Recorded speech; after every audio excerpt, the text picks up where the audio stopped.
ලෝකේ මහා බලගත යෝගීන් තමාගේ මනසින් භෞතික වස්තු පාලනය කරන්නේ කොහොමද? නාභිය මැද සැඟවී තියෙන මහා බලගත ගිනි මධ්‍යස්ථානය අවදි කරලා සාමාන්‍ය මිනිසෙකුට කළ නොහැකි දේවල් කරන්න ඔබ සූදානම්ද? මේ වීඩියෝ එක අවසන් වන විට ඔබගේ ශරීරයේ මැදින් අමුතුම බලයක් පිටවන බව මම ඔබට සහතික වෙනවා. ඒ සැබෑ මණිපුර චක්‍රයේ පිවිදීමයි.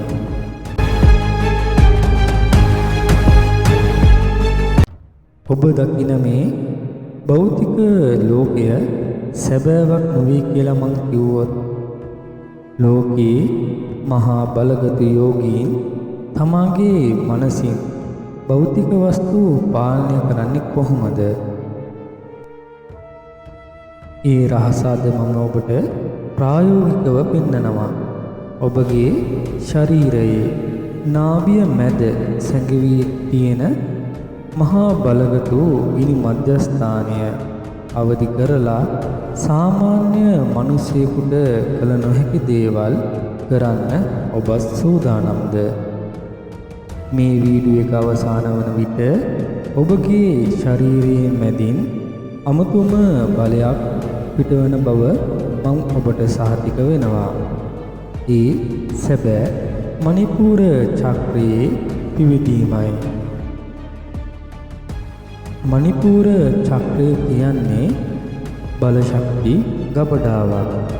මෙය නිවැරදිව අවදි කරගත් පුද්ගලයෙකුට මනසින් ද්‍රව්‍ය පාලනය කිරීමේ හැකියාව, තම වටා බලවත් ආරක්ෂක වළල්ලක් තනා ගැනීම සහ අන් අයගේ සිතුවිලි වලට බලපෑම් කිරීමේ හැකියාව පවා ලැබෙනවා.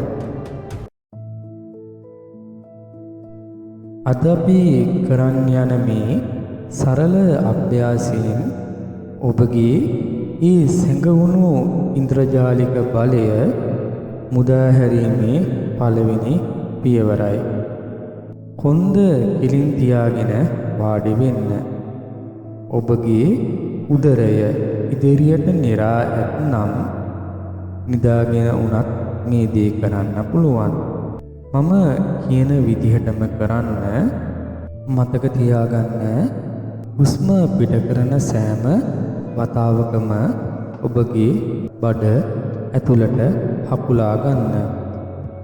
මම කියන විදිහටම කරන්න. එක කිව්වහම නාසයෙන් හුස්ම ගන්න. දෙක කිව්වහම නාසයෙන් හුස්ම පිට කරන ගමන් බඩ ඇතුළට හකුලන්න. එක, දෙක, එක, දෙක, එක,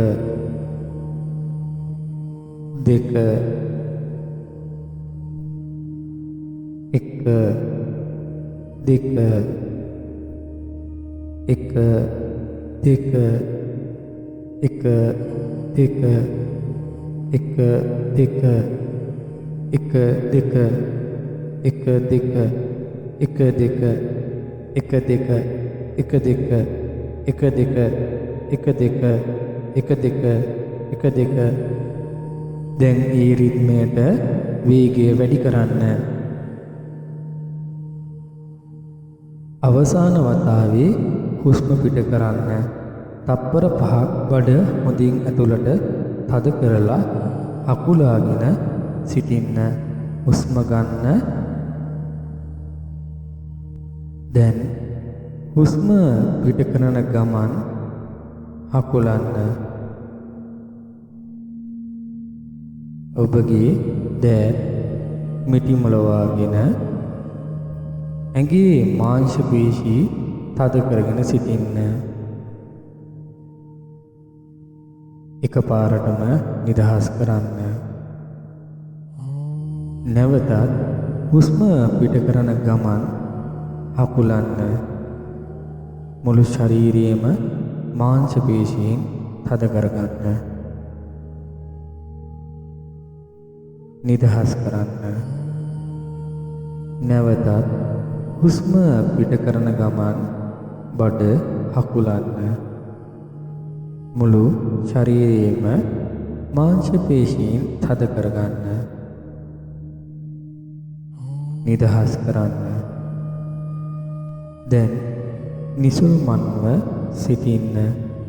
සාමාන්‍ය පරිදි හුස්ම ගන්න. පිට කරන්න. මුළු ශරීරයටම අවධානය දෙන්න. කුඩා විදුලි ධාරාවක් ඇඟ ඇතුලේ දුවනවා නේද? ඇඟ ගැහෙනවා වගේ නේද? ශරීරයට පිටින් යම් ශක්ති කදම්බයක් ඇදෙනවා වගේ දැනෙනවද? එහෙනම් ඔබගේ ශක්ති ගබඩාවට ශක්තිය එකතු වීම ආරම්භ වුණා. ඔබ මේ අභ්‍යාසය දිනකට එකපාරක් හරි සිදු කරන්න. ඒ වගේම මම මීට කලින් කියා දුන්නු සියලු අභ්‍යාස දිනකට එකවරක් හෝ දෙවරක්, එහෙම නැත්නම් දින දෙකකට සැරයක්වත් අනිවාර්යයෙන්ම සිදු කරන්න. චක්‍ර අභ්‍යාස මාලාව අවසානයේදී මේ සියලුම අභ්‍යාස නැවතත් වැදගත් වෙනවා. ඒ නිසා මේ අභ්‍යාසයන් නිතර සිදු කරමින් පුරුදු පුහුණු වෙන්න. එතකොට අපට පුළුවන් චක්‍ර හතම එකපාර අවදි කිරීමේ මේ මහා අභ්‍යාසය වෙත යොමු වෙන්න. අපි ඊළඟ පාඩමෙන් නැවත හම්බ වෙමු. සුබ දවසක්.